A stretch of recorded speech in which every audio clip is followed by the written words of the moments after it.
पिंपरी चिंचवड शहर के वल्लभ नगर ST depot के बेड़े में 5 नई खाली एसटी बसें शामिल हो गई हैं।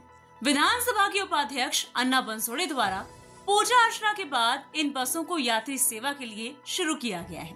बसों की पूजा करने के बाद अन्ना बंसोड़े ने स्वयं एसटी बसों का स्टीयरिंग व्हील संभाला और तकनीकी पहलुओं का निरीक्षण किया। वर्तमान स्थिति के अनुसार पिंपरी चिंचवड शहर को 50 बसों की आवश्यकता थी, लेकिन परिवार कल्याण मंत्री प्रताप सरनाइक ने 25 बसों को मंजूरी दी, जिनमें से 5 बसें आज वल्लभ नगर डिपो के बेड़े में शामिल हो गई। अन्ना बंसोड़े ने बताया कि शेष 20 बसें भी जल्द ही डिपो के बेड़े में शामिल हो जाएंगी। तुम्हाला माहिती आहे, पिंपरी चिंचवड शहराची लोकसंख्या अतिशय झपाट्याने वाढलेली आहे। खरं तर वल्लभनगर डेपोला आतापर्यंत त्यांच्या 52 गाड्या या ठिकाणी आहेत आणि शहरातून जवळजवळ रोज नाही म्हटलं तरी 1000 ते 2000 नागरिक, त्यात विद्यार्थी असतील, ज्येष्ठ नागरिक संघ असतील, आमच्या महिला भगिनी असतील, सर्वजण प्रवास करत असतात।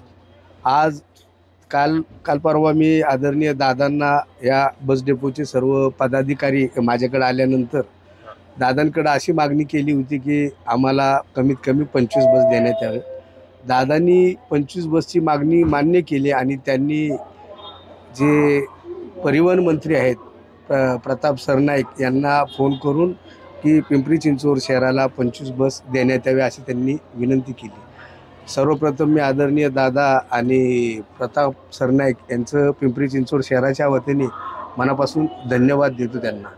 या शहराची वाढती लोकसंख्या बघता या शहराच्या जडणघडणमध्ये एस टी डिपोचाही महत्त्वाचा भाग आहे।